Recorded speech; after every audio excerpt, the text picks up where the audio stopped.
नमस्कार साथियों, हमारे YouTube channel future nursing officer में आप सभी लोगों का स्वागत है, हार्दिक अभिनंदन है। दोस्तों, हम नर्सिंग सब्जेक्ट सारे subject wise topic wise clear करेंगे आने वाले CHO एग्ज़ाम के लिए, NHM के एग्ज़ाम के लिए और भी जो नर्सिंग के फील्ड के जो भी एग्ज़ाम है, चाहे वो GMCH का हो, चाहे वो RRB का हो, चाहे वो DSSB का हो, ठीक है। और एम्स नर्सिंग लेवल तक के एग्ज़ाम तक को भी हम जो जो सिलेबस है उस लेवल तक हम कवर करेंगे, ठीक है। और बारीक से बारीक छोटी से छोटी चीज़ मैं आपको पढ़ाऊँगा। तो आजकल कोई भी एग्ज़ाम है, चाहे वो नर्सिंग का हो चाहे किसी अनदर फील्ड का हो, तो सभी के अंदर आजकल हम नर्सिंग फील्ड में सबसे ज़्यादा देखते हैं कि जो 70% तो हमारा नर्सिंग डिपार्टमेंट है, उससे ही जो क्वेश्चन है नर्सिंग रिलेटेड जो सब्जेक्ट है उसी से ही हमारे क्वेश्चन आते हैं। लेकिन 20 से 30% जो 20 से 30 क्वेश्चन जो आते हैं वो आजकल मैथ, रीजनिंग, GK इनसे स्टार्ट कर दिया है। तो उसमें जो नर्सिंग के जो बच्चे होते हैं उनको सबसे ज़्यादा दिक्कत आती है कि रीजनिंग में सबसे ज़्यादा दिक्कत आ रही है। और GK का हमारा, क्योंकि हमारा जो फील्ड है वो वीक है, काफ़ी कमज़ोर है, उसमें हमारी जो क्वेश्चन है वो गलत हो जाते हैं। तो हम नर्सिंग के जो टॉपिक्स है, नर्सिंग का जो सब्जेक्ट है वो तो कवर करेंगे ही करेंगे, उसके साथ साथ में मैं GK की क्लास स्टार्ट कर रहा हूँ। उसके अंदर आपको मैं टॉप जो क्वेश्चन है जो कि जो पिछले एग्ज़ामों में रिपीट हुए हैं बार बार, उन्हीं में से आपको GK के कुछ थोड़े थोड़े क्वेश्चन आपको साथ साथ में क्लासें अटेंड करवाऊँगा, क्लासें कंडक्ट कराऊंगा, जिससे क्या कि हमारा जो GK का जो पार्ट है, GK का जो है वो भी हमारा जो कड़ी है वो मजबूत बनेंगे। और रीजनिंग की क्लासें भी जो कि नर्सिंग लेवल के एग्ज़ाम में आती है, जिस लेवल का रीजनिंग उसमें आती है, तो वो उसकी क्लासें भी मैं आपको कंडक्ट कराऊंगा, ताकि हमारा जो GK का जो फील्ड है और जो रीजनिंग वगैरह का जो फील्ड है वो भी मजबूत हो सके। तो आज की हमारी क्लास है वो रहेगी GK की टॉप 30 क्वेश्चन मैं आपको बताऊंगा जो कि पिछले एग्ज़ामों में रिपीट हुए हुए हैं, ठीक है। तो चलिए आज की क्लास हम स्टार्ट करते हैं। GK की क्लास है। तो GK का जो फर्स्ट क्वेश्चन है वो मैं आपको बताऊं कि कोटा को अंग्रेजी सेना ने क्रांतिकारियों से कब मुक्त करवाया था। तो ये क्वेश्चन है, इसमें साइंस रिलेटेड जो क्वेश्चन होंगे वो भी आपको बताऊंगा, इतिहास रिलेटेड होंगे, हिस्ट्री के रिलेटेड जो भी टोटल GK के जितने भी करंट अफेयर के क्वेश्चन होंगे वो धीरे धीरे क्लास टू क्लास में आपको सभी साथ साथ में कवर कराऊंगा, ताकि हमें एक साथ ज़्यादा ना पढ़ना पड़े और धीरे धीरे हमारे साथ में ये जो GK का जो पार्ट है वो भी हमारा मजबूत बन जाए। तो जो हमारा क्वेश्चन है, कोटा को अंग्रेजी सेना ने क्रांतिकारियों से कब मुक्त करवाया था, तो इसका फर्स्ट ऑप्शन है फरवरी 1858, सेकंड है दिसंबर 1857, थर्ड है मार्च 1858 और फोर्थ है मई 1858। तो इस क्वेश्चन का जो राइट आंसर है वो मैंने नीचे मेंशन कर दिया है साथ साथ में ही, ताकि हमारा टाइम भी बचे और हमें जो ज़्यादा से ज़्यादा हम क्वेश्चन है वो कम समय में कवर कर सकें, ठीक है। तो इसका जो राइट आंसर है वो थर्ड होगा। मार्च 1858 में कोटा को जो अंग्रेजी सेना ने क्रांतिकारियों से मुक्त करवाया था वो कराया था मार्च 1858 को, ठीक है। तो नेक्स्ट हमारा दूसरा क्वेश्चन वो है, राजस्थान राज्य में पहला द्रोणाचार्य जो पुरस्कार है वो किसे प्राप्त हुआ था। यह भी एक इंपॉर्टेंट क्वेश्चन है, कई बार ये क्वेश्चनों में रिपीट हुआ है। अभी नर्सिंग लेवल के जो एग्जाम आ रहे हैं उनके अंदर इसी लेवल का जो GK है वो आएगा। तो राजस्थान राज्य में जो पहला द्रोणाचार्य जो पुरस्कार है वो किसे प्राप्त हुआ था। ऑप्शन फर्स्ट है परमजीत सिंह, ऑप्शन सेकंड है गोपाल सैनी, ऑप्शन थर्ड है रिपुदमन सिंह और ऑप्शन फोर्थ है करण सिंह। तो इस क्वेश्चन का जो राइट आंसर है वो क्या होगा, इस क्वेश्चन का जो राइट आंसर है वो है फोर्थ है करण सिंह। करण सिंह को जो राजस्थान राज्य का जो पहला द्रोणाचार्य पुरस्कार है वो मिला था। तो ये था हमारा आज का next important second important question, ठीक है। क्वेश्चन थर्ड है, राजस्थान के प्रसिद्ध खिलाड़ी थे लिम्बाराम और श्यामलाल का संबंध किस खेल से है। खेल क्षेत्र में किस खेल से उनका संबंध है लिम्बाराम और श्यामलाल का। तो ऑप्शन इसका एक है क्रिकेट, ऑप्शन सेकंड है इसका फुटबॉल, ऑप्शन थर्ड है हॉकी और ऑप्शन फोर्थ है तीरंदाजी, ठीक है। तो ये क्वेश्चन इंपॉर्टेंट क्वेश्चन है जो कि नर्सिंग लेवल के जो एग्ज़ाम है जिनमें इतना डीप GK नहीं पूछा जाता, लेकिन जो 10 क्वेश्चन आएंगे GK के वो मोस्ट इंपॉर्टेंट क्वेश्चन होंगे, ठीक है। उनमें से हमें कम से कम 5 से 7 क्वेश्चन हमें आने चाहिए और हर एग्ज़ाम में हमें अटैम्प्ट करने हैं। तो हमारा नर्सिंग का जो GK का जो फील्ड है वो इसमें हमारा मजबूत बन जाएगा धीरे धीरे। तो इस क्वेश्चन का जो राइट आंसर है वो क्या होगा दोस्तों, इसका ऑप्शन है फोर्थ, तीरंदाजी जो खेल है उससे रिलेटेड थे लिम्बाराम व श्यामलाल। नेक्स्ट क्वेश्चन है हमारा, एकीकरण के समय किस मारवाड़ नरेश ने पाकिस्तान से मिलने का प्रयास किया था, ठीक है। तो एकीकरण के समय तो कौन सा जो मारवाड़ राज्य था, नरेश था, राजा था, उसने पाकिस्तान से मिलने का प्रयास किया था। हनुमंत सिंह, ऑप्शन सेकंड इसका उमेद सिंह, ऑप्शन थर्ड है जसवंत सिंह, या इनमें से कोई नहीं।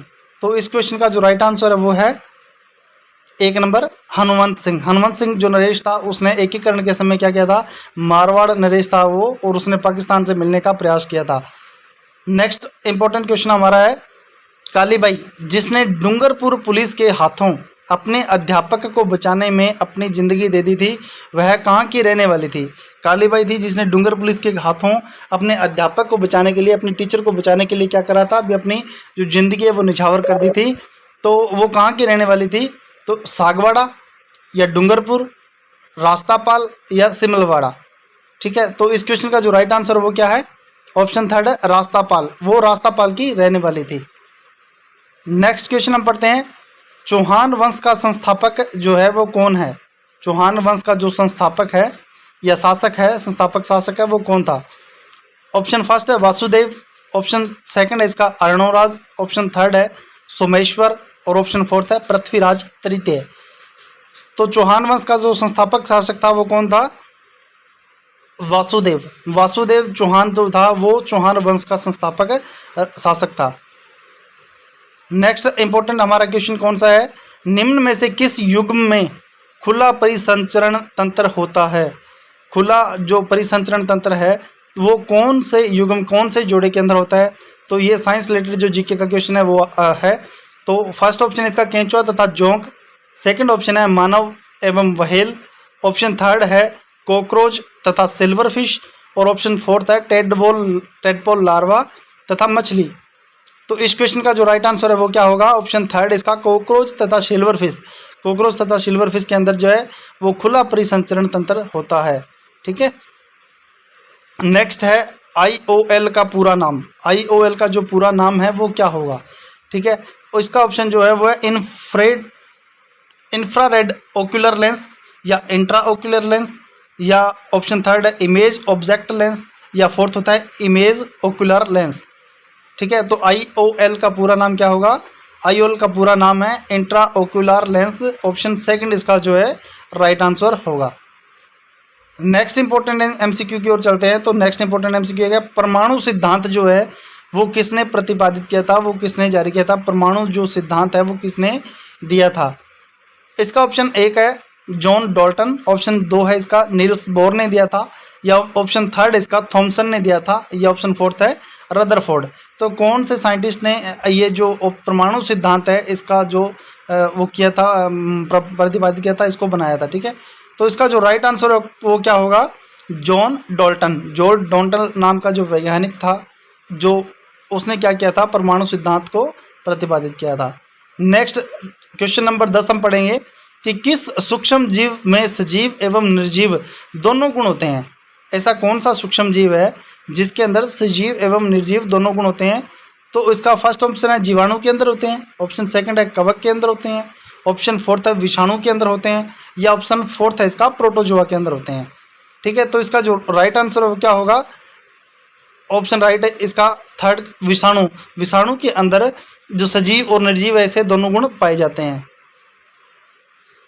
नेक्स्ट क्वेश्चन की ओर चलते हैं। नेक्स्ट क्वेश्चन है क्वेश्चन नंबर 11, दूध से जो मक्खन निकालने का जो सिद्धांत है वो किस पर आधारित है। दूध से मक्खन निकालने का जो सिद्धांत होता है तो वो सिद्धांत है वो किस पर आधारित है, कौन से बल पे आधारित होता है। तो इसका ऑप्शन फर्स्ट है अपकेंद्रीय बल, ऑप्शन सेकंड है इसका अभिकेंद्रीय बल।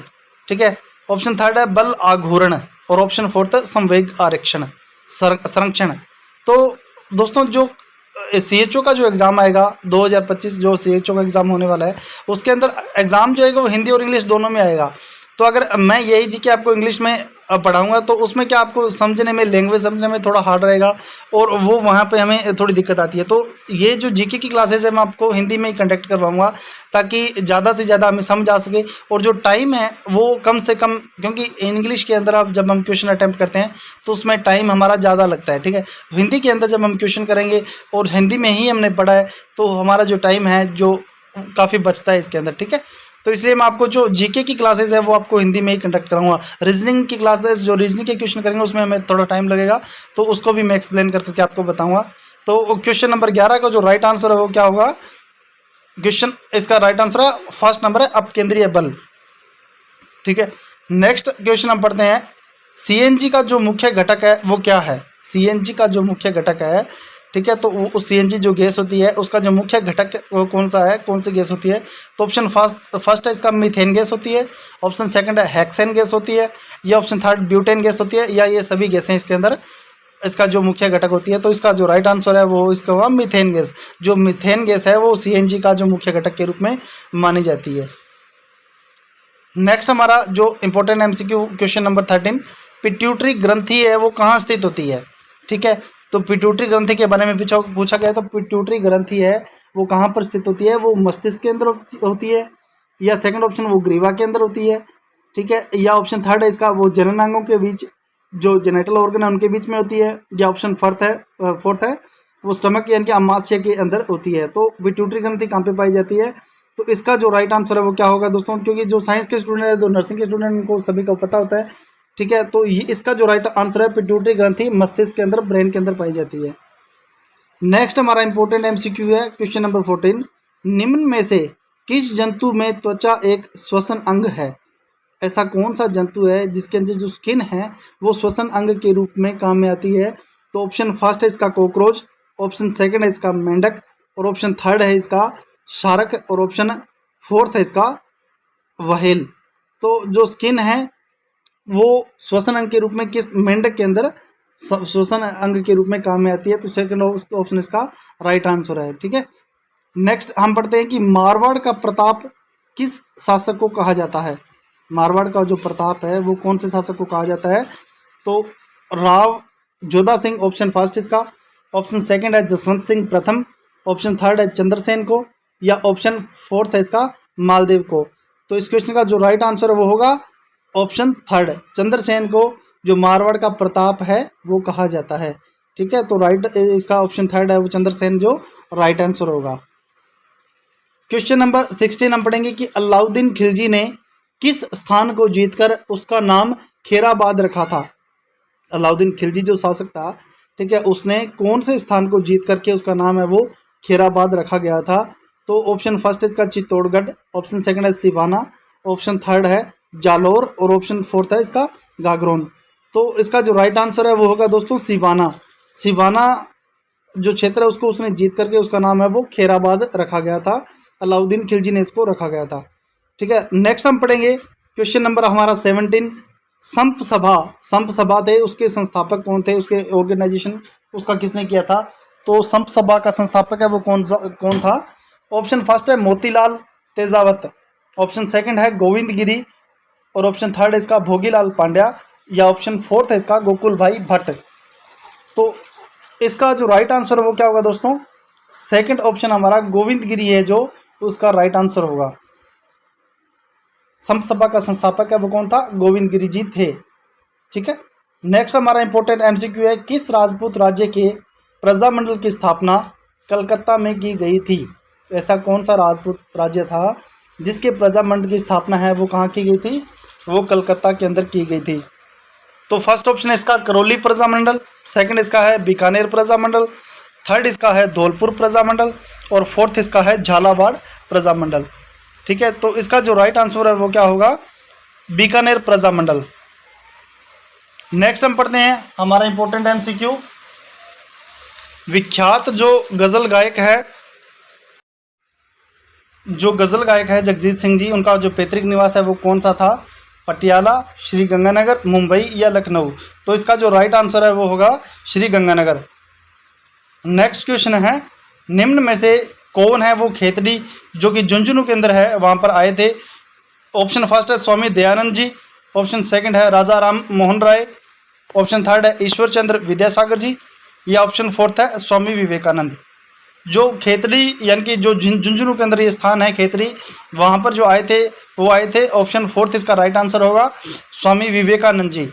ठीक है, नेक्स्ट हमारा इंपॉर्टेंट एमसीक्यू है भी राजस्थान के तृतीय चरण संयुक्त राजस्थान द्वितीय जब बना था में किस राज्य को राजधानी बनाया गया था?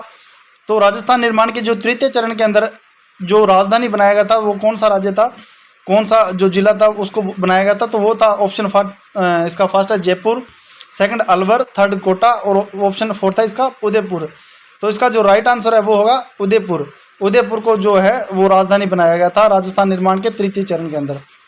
नेक्स्ट हमारा एमसीक्यू है, इंपॉर्टेंट एमसीक्यू, ये बहुत इंपॉर्टेंट एमसीक्यू है। संगमरमर का जो रासायनिक सूत्र है वो क्या होता है?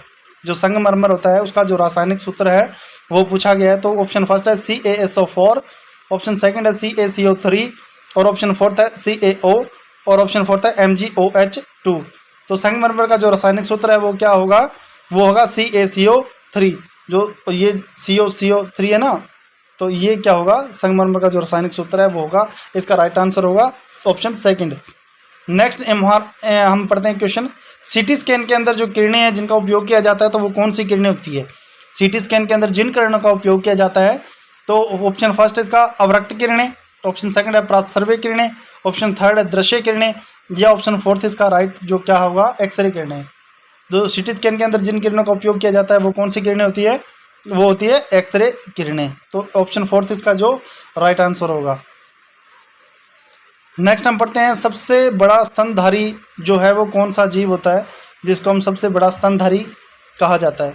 ऑप्शन फर्स्ट है व्हेल मछली को कहा जाता है, ऑप्शन सेकंड अफ्रीकी हाथी, ऑप्शन थर्ड है दरियाई घोड़ा, ऑप्शन फोर्थ होता है ध्रुवीय जो भालू है उसको सबसे बड़ा स्तनधारी कहा जाता है। तो इसका जो राइट आंसर है वो क्या होगा कि जो व्हेल मछली होती है उसको सबसे बड़ा स्तनधारी जीव माना जाता है। ठीक है।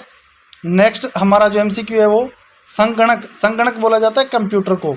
जो कंप्यूटर होता है उसको संगणक कहा जाता है। तो संगणक को में जो प्रयुक्त आईसी चिप प्राय बनाई जाती है, जो चिप होते हैं आईसी जो चिप लगती है उसके अंदर, तो वो किस चीज़ की बनी होती है?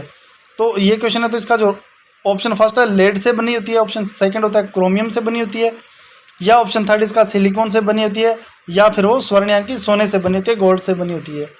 तो जो कंप्यूटर की जो आईसी चिप होती है वो किससे बनी होती है? तो वो सिलिकॉन से बनी होती है। ऑप्शन थर्ड इसका जो है वो राइट आंसर जाएगा।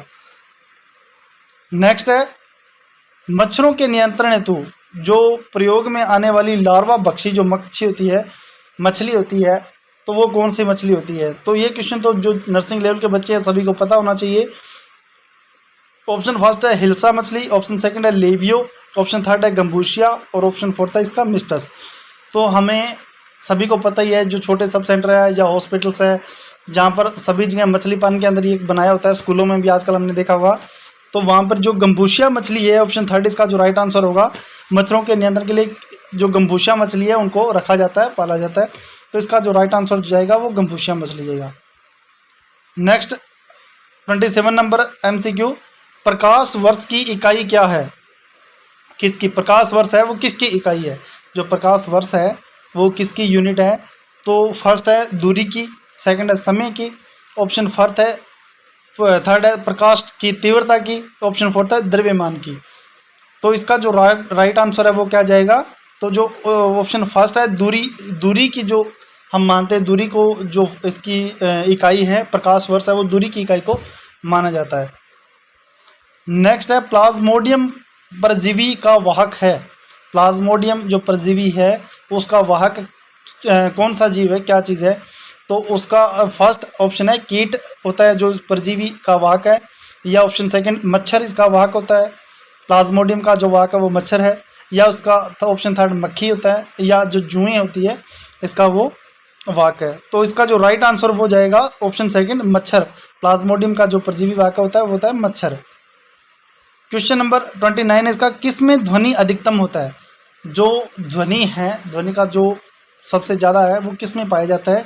ऑप्शन फर्स्ट है वायु का जो वेग होता है उसके अंदर ध्वनि सबसे अधिक होती है, या द्रव जो लिक्विड होता है उसके अंदर ध्वनि का वेग ज़्यादा होता है, या धातु कोई मेटल है कोई धातु है धातु के अंदर जो ध्वनि का वेग है सबसे ज़्यादा होगा, या फोर्थ ऑप्शन है निर्वात के अंदर जो ध्वनि का वेग है वो सबसे अधिकतम होगा। तो इस क्वेश्चन का जो राइट आंसर वो होगा ऑप्शन थर्ड है धातु के अंदर है वो सबसे ज़्यादा ध्वनि का जो वेग है पाया जाता है। क्वेश्चन नंबर है 30, आज का हमारा लास्ट और इम्पोर्टेंट एमसीक्यू, फलों को कृत्रिम रूप से पकाने हेतु कौन सी गैस का प्रयोग करते हैं?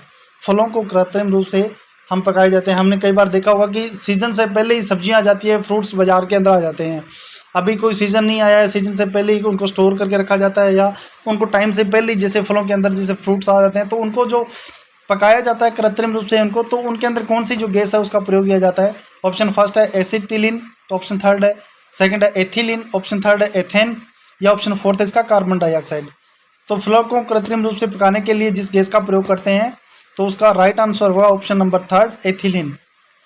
तो दोस्तों ये थी आज की हमारी क्लास जीके की। आप लोगों को कैसी लगी? ऐसे इंपॉर्टेंट एमसीक्यू मैं आगे आपको कंडक्ट कराऊंगा। हर 20-30 क्वेश्चन हर क्लास में हम पर डे करेंगे। उसके साथ में हमारा जो जीके का जो फील्ड है वो भी हमारा मजबूत बनेगा, स्ट्रॉन्ग बनेगा। तो आप लोगों से सिर्फ एक ही रिक्वेस्ट है कि चैनल को लाइक करें, शेयर करें और सब्सक्राइब करें, और ये क्लास है वो आगे आगे अपने दोस्तों को शेयर करें। और अगर आप लोगों को कुछ अलग से करना है या अलग से आपको कुछ चाहिए तो आप मुझे डीएम कर सकते हैं, मैसेज कर सकते हैं। मैं उस पर भी आपको क्लास है वो कंडक्ट कराऊंगा। बाकी हम एनएचएम सीएचओ का जो एग्ज़ाम आ रहा है उसके लिए प्रिपरेशन कर रहे हैं और उसी लेवल की हम तैयारी कर रहे हैं। धीरे धीरे जो सिलेबस है मैं आपको topic to topic important subject wise है वो क्लियर करवा दूंगा। ठीक है, तो आज की हमारी क्लास आपको कैसे लगी हमें आप कमेंट और मैसेज जरूर करना। आज के लिए बस इतना ही। Thank you. जय हिंद, जय भारत।